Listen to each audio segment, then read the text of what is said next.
Student ધોરણ 6 ગણિતની અંદર ચેપ્ટર 1 આપણે પૂરું કર્યું. હવે ચેપ્ટર 2 આયા પૂર્ણ સંખ્યાઓ. આપણે ચેપ્ટર 1 ની અંદર જોયું તો બરાબર છે. ચેપ્ટર 1 ની અંદર જેટલું પણ મેં તમને શીખવાડ્યું છે એ દરેક વસ્તુ દરેકે પોતાના ચોપડાની અંદર ફરજિયાત લખવાનું છે. હવે ચેપ્ટર 2 વિશે આપણે વાત કરીએ તો એની અંદર આપણને આપ્યું છે પૂર્ણ સંખ્યાઓ. બરાબર, તો પહેલા આપણે પૂર્ણ સંખ્યાઓ વિશે આપણને ખબર પડી તો પૂર્ણ સંખ્યાઓ કોને તો પૂર્ણ સંખ્યા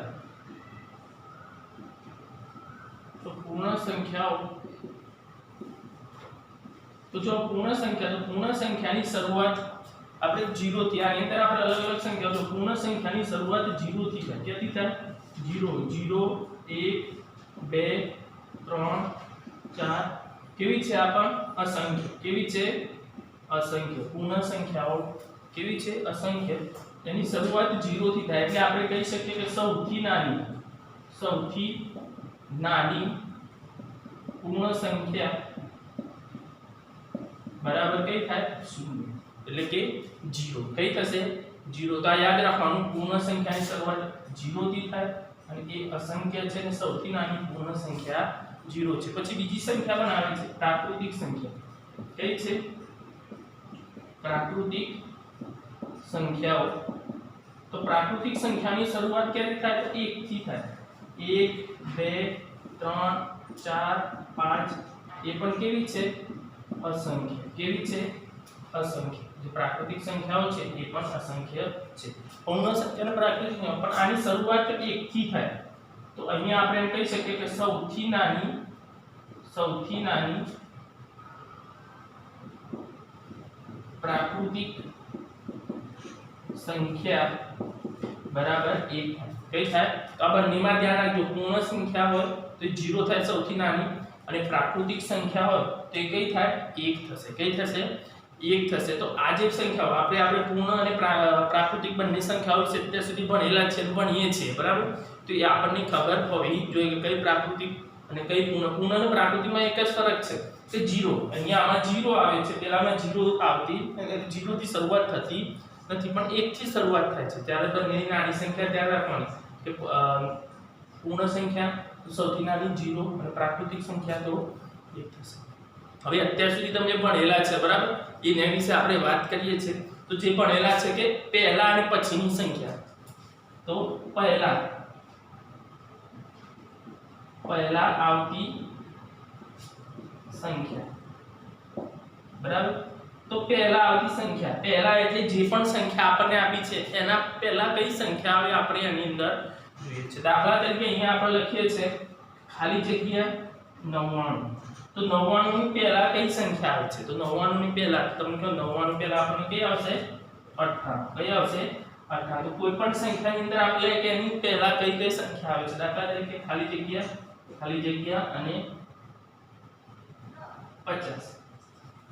તો 50 ની પહેલા કઈ બે સંખ્યાઓ આવે છે? તો 50 ની પહેલા બે કઈ સંખ્યા? તો અહીંયા આવશે આપણે 49 અને અહીંયા આવશે 48. તો પહેલા આવતી સંખ્યાઓ છે. કઈ આવે છે? પહેલા આવતી સંખ્યા. કે આપણે કોઈ સંખ્યા લખીએ છે તો એમાં કઈ પહેલા સંખ્યા આવે છે તો એ આપણે કોઈ પણ આપણે બે સંખ્યા કીધી હોય, 3 કીધી હોય કે 4 જેટલી પણ આપણે સંખ્યા કીધી હોય તો આપણે પહેલા આવતી સંખ્યા. તો આ રીતે આપણે કોઈ સંખ્યા લખીએ છે તેની જે પહેલા સંખ્યા આવે છે એ સંખ્યા આપણે લખવાની છે. દાખલા તરીકે નંબર 3 આપે છે, અહીંયા 100 લખ્યું તો 100 ની પહેલા કઈ આવશે? 99. કઈ આવશે? તો આ રીતે આપણે પહેલા આવતી સંખ્યા. પછી આવે છે પછી આવતી સંખ્યાઓ. કઈ? પછી આવતી સંખ્યાઓ એટલે કે જે સંખ્યા લખી છે એના પછીની જે સંખ્યા છે એ સંખ્યા આપણે લેવાની છે. કે જે સંખ્યા આપણે લખીએ છીએ કે એની અંદર દાખલા તરીકે અહીંયા આપણે લખીએ કે 99 પછી ખાલી જગ્યા. તો 99 પછી ખાલી જગ્યા તો કઈ આવે? 100. કઈ આવશે? તો આ આપણને ખબર પડે. દાખલા તરીકે આપણે અહીંયા લખીએ છીએ 198 પછી ખાલી જગ્યાને લીધી. તો અહીંયા 198 પછીની તરત જ 3 સંખ્યાઓ આપણે લખવાની છે. તો 198 પછી કે આવે 199 પછી આવશે 200 અને પછી આવશે 201. કઈ આવશે? 201. તો આ રીતે આપણને પછી અને પહેલાની સંખ્યા લખીએ તો આપણે આ રીતે લખી શકીએ કે જે કઈ સંખ્યા આવે છે અને એ સંખ્યાથી આપણે લખી શકીએ બીજી કોઈ સંખ્યા લખીએ આપણે તો બીજી સંખ્યા લખીએ આપણે 590 ખાલી જગ્યા 593 ખાલી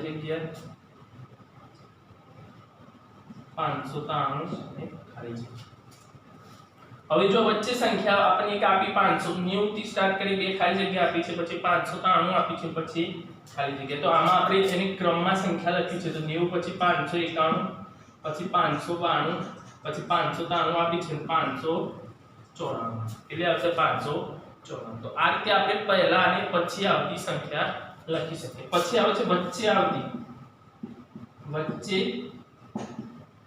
આવતી સંખ્યાઓ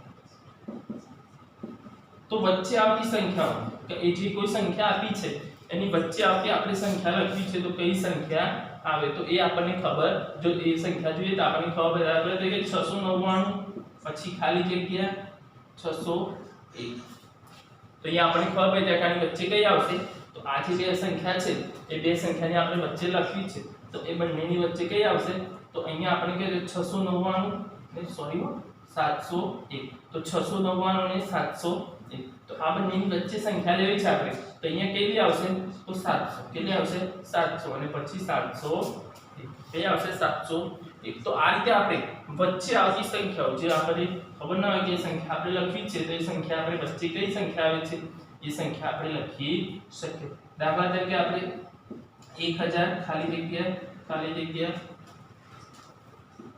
1003 ખાલી જગ્યા અને તો હવે જો તો 1000 પછીની બે સંખ્યા પછી 1003 આપે છે પછી બે ખાલી જગ્યા તો જો અહીંયા 1000 આપે છે તો અહીંયા આવશે 1001 પછી 1002 પછી 1003 1004 1000 આ વચ્ચે આવતી સંખ્યાઓ બરાબર તો આ રીતે આપણે વચ્ચે આવતી સંખ્યા પહેલા આવતી સંખ્યા પછી આવતી સંખ્યા પછી બીજો પોઈન્ટ આવે છે તો ની કરતા મોટી અને ની કરતા નાની આ ચિહ્નને આપણે શું કરીએ તો એની અંદર તો આપણને ખબર પડે કે ની કરતા નાની તો આ સાઈડ જે સંખ્યા છે આ ચિહ્નને આપણે વાંચવું હોય બરાબર તો એને આપણે કેવી રીતે તો અહીંયા જે આપણને આ ચિહ્ન આપી છે તો આ ચિહ્નને આપણે ગ્રેટર ધેન તરીકે વાંચી શકીએ ગ્રેટર ધેન જો આપણને યાદ ના હોય તો આમ કરી આ ગ્રેટર ધેન નું ચિહ્ન લખ્યું તો આમ કરી પછી આમ કરીએ તો ઘ થઈ ગયું તો એને આપણે ગ્રેટર ધેન વાંચી શકીએ જો ઓળખ હોય આપણને સરળતા માટે ઓળખ હોય તો આ રીતે અને બીજું ચિહ્ન તો આમ આવે છે તો આને લીટી કરીને આમ કરી દે તો લ થઈ જાય લ એટલે લેસ ધેન તો થઈ ગયું લ એટલે લેસ ધેન બીજી રીતે આપણે યાદ રાખો બે પાખા જે સાઈડ છે એ બે પાખા જે સાઈડ આપણને આવે એ સાઈડ મોટી સંખ્યા અને એક હોય એ સાઈડ નાની સંખ્યા આવશે આ એક બીજી રીતે યાદ રાખવાનું પછી હ યાદ રાખો આપણે ખબર હોય કે કયું ચિહ્ન મૂકવું આપણને એ બોલતો ના આવડે તો લેસ ધેન છે તો ગ્રેટર ધેન તો તમે આ રીતે વાંચી શકો આમ કરીને આમ કરો ધ થાય છે ગ્રેટર ધેન આમ કરીને આમ કરો લ થાય એટલે લેસ બરાબર આ રીતે તમે સંખ્યાને એ જે આપી છે બરાબર એ ચિહ્નોને આપણે વાંચી શકીએ તો અહીંયા કીધું ની કરતા નાની અને ની કરતા આ બે ચિહ્નોનો ઉપયોગ કરીએ છીએ ની કરતા નાની ની કરતા મોટી એટલે કે નાની અને મોટી સંખ્યા લેવી આપણે તો આ ચિહ્નોનો ઉપયોગ કરી શકીએ દાખલા તરીકે અહીંયા આપણે લઈએ છીએ 99 ખાલી જગ્યા 101 બરાબર હવે આમાં જોઈએ તો કઈ સંખ્યા મોટી છે તો 101 મોટી છે તો 101 મોટી છે તો અહીંયા આપણે શું લખીશું લેસ ધેન તે લખીશું લેસ ધેન અથવા બે પાખા 101 બાજુ આવશે તો ની કરતા મોટી 99 કરતા 101 કેવી છે મોટી સંખ્યા છે બરાબર તો આ રીતે આપણને સંખ્યા તો આપણે એક અંક બે અંકની લખીએ પછી મોટી સંખ્યા લખીએ તો આપણે એમાં ખબર પડવી જોઈએ કે કઈ સંખ્યા આપણે લખી છે દાખલા તરીકે 98249 ખાલી જગ્યા 98250 તો આ બંનેમાં કઈ મોટી સંખ્યા છે તો 98250 કઈ છે 98250 તો ત્યાં શું આવશે બીજી કોઈ આપણે સંખ્યા જોઈએ 43101 ખાલી જગ્યા 42900 બરાબર તો જો અહીંયા 141000 અને અહીંયા 42999 તો આ બંનેમાં સંખ્યા કઈ મોટી છે તો 43000 કઈ છે 43000 તો ત્યાં શું આવશે ગ્રેટર શું આવશે ગ્રેટર તો તો આ રીતે આપણે લેસ ધેન અને ગ્રેટર ધેન નો ઉપયોગ કરી શકીએ. પૂર્ણ સંખ્યાઓ આપી હોય કે પૂર્ણાંક સંખ્યાઓ આપેલી પડી ખબર. ફરી એકવાર જોઈએ આપણે. તો જો પૂર્ણ સંખ્યા, તો પૂર્ણ સંખ્યાની શરૂઆત 0 થી થાય. તો 0 1 2 3 એ કેવી સંખ્યાઓ છે? અસંખ્ય. કેવી છે પૂર્ણ સંખ્યાઓ? અસંખ્ય છે. સૌથી નાની પૂર્ણ સંખ્યા 0 છે. કઈ છે? 0 શૂન્ય છે. પ્રાકૃતિક સંખ્યા, તો પ્રાકૃતિક સંખ્યાની શરૂઆત ક્યાંથી થાય? તો 1 થી થાય. ક્યાંથી થાય? 1 2 3. એ પણ કેવી છે? અસંખ્ય છે. કેવી છે? અસંખ્ય છે. સૌથી નાની પ્રાકૃતિક સંખ્યા 1 થાય. કઈ થશે? 1 એ સૌથી નાની પ્રાકૃતિક સંખ્યા છે. બરાબર. તો પૂર્ણ સંખ્યા અને પ્રાકૃતિક સંખ્યામાં આપણે ફરક એનો સમજીએ. તો એના પરથી આપણને ખબર કે પૂર્ણ સંખ્યા, દરેક પૂર્ણ સંખ્યા, બરાબર, ધ્યાન રાખજો, દરેક પૂર્ણ સંખ્યા પ્રાકૃતિક સંખ્યા કહેવાય. પણ દરેક પ્રાકૃતિક સંખ્યા પૂર્ણ સંખ્યા કહેવાશે ને. આ યાદ રાખજો, દરેક પૂર્ણ સંખ્યા એ પ્રાકૃતિક સંખ્યા કહેવાય. પણ દરેક પ્રાકૃતિક સંખ્યા, બરાબર, તો યાદ રાખો, દરેક પ્રાકૃતિક સંખ્યા એ પૂર્ણ સંખ્યા કહેવાશે. પણ દરેક પૂર્ણ સંખ્યા એ પ્રાકૃતિક સંખ્યા કહેવાશે. પછી જો પછીનો પોઈન્ટ, પહેલા આવતી સંખ્યા એટલે તરત પહેલા આવતી સંખ્યા અને તરત પછી આવતી સંખ્યા. તો તરત પહેલા અને તરત પછી આવતી સંખ્યાની અંદર આપણે જોઈ લીધું કે એને કેવી રીતે આપણે લખવાની છે. તો આપણને ખબર પડી જાય કે તરત પહેલા અને તરત પછી કઈ સંખ્યાઓ છે. આપણે પછી તરત પછી આવતી સંખ્યાઓ કે જે સંખ્યા આપી છે એની તરત પછી કઈ સંખ્યા આવે છે એ પણ આપણે એમાં અંદર જોઈ શકીએ છીએ. તો તરત પછીની સંખ્યા લખવી છે તો આપણે આ રીતે લખી શકાશે. બરાબર. પછી વચ્ચે આવતી સંખ્યા, ની વચ્ચે કે બંને વચ્ચે જે સંખ્યા આપી છે એની વચ્ચે કઈ સંખ્યા આવે છે? તો વચ્ચે આવતી સંખ્યા પણ આપણે આ રીતે લખી શકીએ કે વચ્ચે ખાલી જગ્યા આપી તો જોવાની કઈ કઈ સંખ્યા આપી છે, પછી આપણે એને લખી શકીએ છીએ. પછી ની કરતા મોટી, ની કરતા નાની એટલે લેસ ધેન અને ગ્રેટર ધેન. ગ્રેટર ધેન અને લેસ ધેન નો ઉપયોગ કરીએ આપણે. તો એની અંદર આપણે કયા છે અને કેવી રીતે યાદ રાખવાનું તમને શીખવાડી દીધું. કે ગ્રેટર ધેન હોય તો એને ખ જેવો આકાર થાય, લેસ ધેન નો લ જેવો આકાર થાય. બરાબર. પછી બીજી રીતે બે પાખા હોય, બાજુ મોટી સંખ્યા હોય, એક પાંખો હોય ત્યાં નાની સંખ્યા હોય છે. હવે આપણે જોઈએ સંખ્યા રેખા. શું કરીએ? પૂર્ણાંક સંખ્યાઓ. જો પૂર્ણાંક સંખ્યાઓ છે અને સંખ્યા રેખા પર દર્શાવી છે તો આપણે કેવી રીતે દર્શાવી શકાય? તો સંખ્યા રેખા આપણે દોરી, રેખા તો તમને ખબર છે કે રેખા આપણે દોરી હોય તો કેવી રીતે દોરી શકીએ? તો એ જે રેખા છે, બરાબર, એને આપણે દર્શાવી છે તો એ સંખ્યાને આપણે કેવી રીતે દર્શાવી શકાય એ આપણે જોવાનું.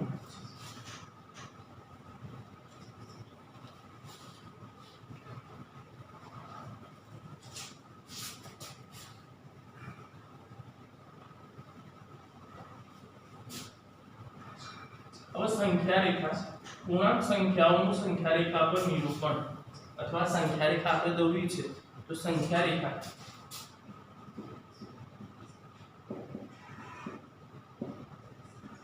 હવે અહીંયા આપણે એક રેખા દોરી દીધી, એની ઉપર સંખ્યા દર્શાવી. અહીંયા 0 1 2 3 4 5 6 અને આપણે અહીંયા 7 સંખ્યા જેવી આપણે દોરી હોય સંખ્યા રેખા દોરી શકીએ. આપણે જેવી સંખ્યા રેખા દોરી હોય એવી સંખ્યા રેખા આપણે દોરી શકીએ છીએ. તો આપણે અહીંયા 1 થી 7 સુધીની સંખ્યાઓ, 0 થી લઈને 7 સુધીની સંખ્યાઓ દર્શાવેલી છે. તો એ જે 7 સુધીની સંખ્યાઓ દર્શાવી છે તો આ જે 7 સુધીની સંખ્યા છે તો આપણે સંખ્યા રેખા વિશે જાણીએ. તો સંખ્યા રેખાની જોઈએ, આ રેખા આપણે દોરી તેની બે બાજુ થાય. અહીંયા જે છે એ ડાબી બાજુ, કઈ છે? ડાબી બાજુ. અને અહીંયા જે છે જમણી બાજુ. કેવી થાય? તો બે બાજુ આપણે લેવી કે ડાબી બાજુ અને જમણી બાજુ. હવે બંને સંખ્યા ડાબી અને જમણી, તો આ સંખ્યા રેખા પરથી આપણે હવે નક્કી કરવું કે ડાબી, હવે જો ડાબી બાજુથી જ્યારે જમણી બાજુ આમ જઈએ છે, આપણે ડાબીથી જમણી બાજુ આવીએ છે એટલે અહીંયા જો 0 થી ચાલુ થાય, 0 1 2, તો ડાબીથી જમણી બાજુ આવીએ સંખ્યા કેવી થતી જાય? મોટી થતી જાય. કેવી થતી જાય? મોટી થતી જશે. તો આ યાદ રાખવાનું કે જ્યારે કોઈ પણ સંખ્યા લખીએ છીએ આપણે તો ડાબીથી જમણી બાજુ જઈએ તો સંખ્યા મોટી થતી જાય અને જમણી બાજુથી ડાબી બાજુ જઈએ તો સંખ્યા કેવી થતી જાય?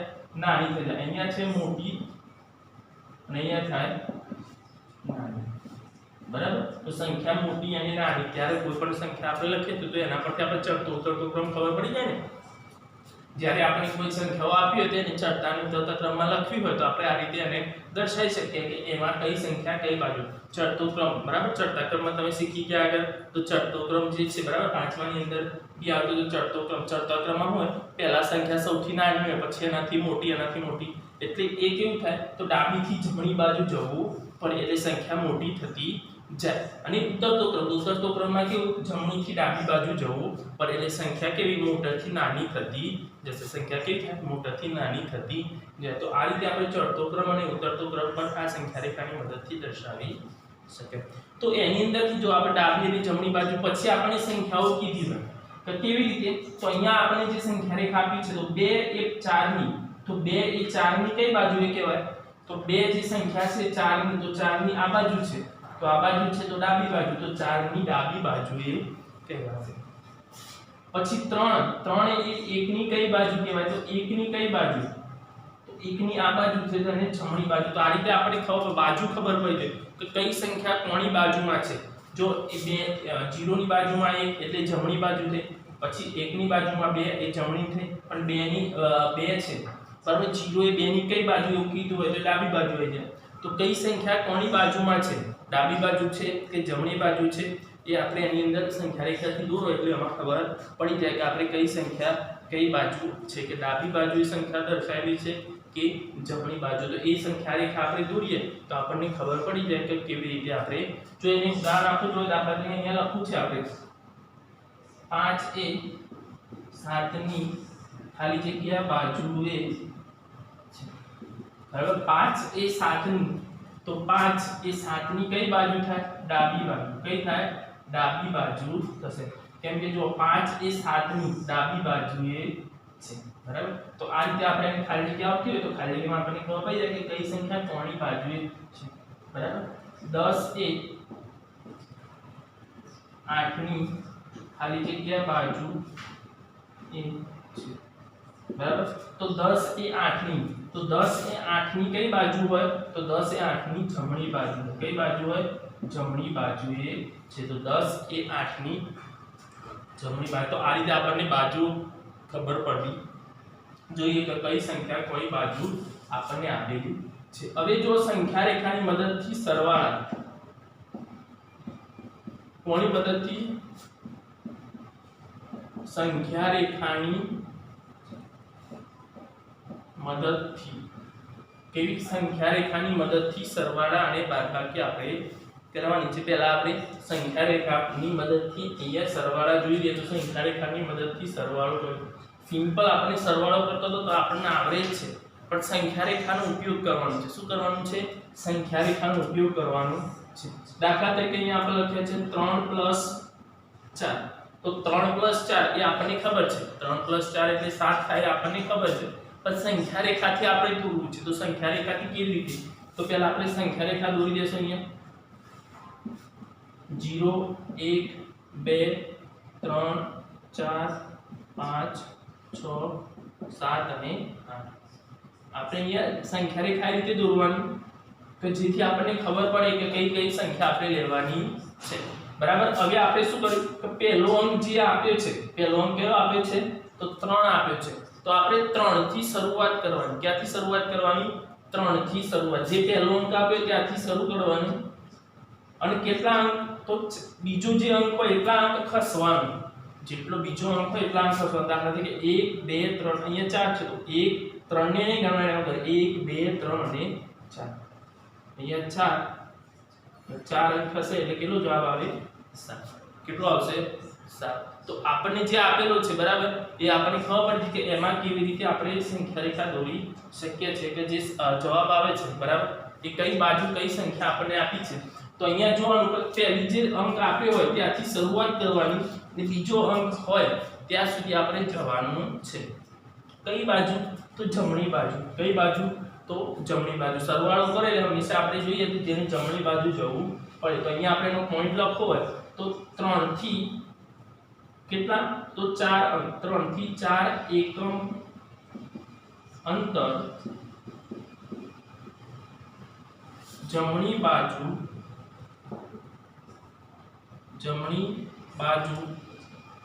ખસતા 7 મળે કેટલા મળે છે 7 મળે છે જમણી બાજુ ખસીએ તો આપણને 7 મળે પછી અહીંયા લખી દેવાનું 3 + 4 બરાબર 7 આ એક અંક લખવાનો અહીંયા પહેલો જે અંક હોય એ લખવાનો આવે અહીંયા પહેલો 3 છે તો 3 થી એ બીજું હોય એટલું 4 એકમ અહીંયા જમણી બાજુ કઈ બાજુ જમણી બાજુ ખસતા આપણને જે સંખ્યા છે એ સંખ્યા મળે છે તેમાં આપણે કહીએ કે ભાઈ ચલો આ સંખ્યા આપણને અહીંયા મળે છે પછી બીજી કોઈ જોઈએ 1 + 8 બરાબર તો 1 + 8 તો આપણે પહેલા સંખ્યા રેખા ધ્યાન રાખવાનું સંખ્યા રેખા કેવી દોરવાની છે આપણે જોવું પડે અહીંયા 0 1 2 3 4 5 6 7 8 9 અને 10 બરાબર તો આપણે 10 સંખ્યા દર્શાવીએ હવે આપણે શું કરવાનું છે તો એ જે સંખ્યા આપણને આપી છે બરાબર તો 1 + 8 તો 1 + 8 તો 1 થી શરૂ કરવાનું જે પહેલો અંક હોય ત્યાંથી આપણે શરૂ કરવાનું છે કેટલા અંક તો 8 અંક ખસવાનું તો 1 2 3 4 5 6 7 ને 8 તો અહીંયા વચ્ચે 8 લખી દેશું અને જવાબ આવશે તો અહીંયા આપણે લખી દેવાનું 1 થી 8 એકમ અંતર કઈ બાજુ જમણી બાજુ ખસતા કેટલા મળે છે 9 મળે છે અહીંયા આપણે લખી દીધી તે સંખ્યા 1 + 8 બરાબર 9 તો એ જે સંખ્યા આપણને આપેલી હતી એ સંખ્યા આપણે તો આ રીતે સંખ્યા રેખાની મદદથી આપણે સરવાળા કરી શકીએ કોઈ સંખ્યા રેખા આપી છે આપણને અને એના સરવાળા કરવા છે તો સરવાળા આપણે આ રીતે કરી શકીએ કે એમાં આપણે જોવાનું કે કઈ સંખ્યા કઈ બાજુ જશે બીજું ઉદાહરણ જોઈએ આપણે એટલે વધારે આપણને ખબર પડશે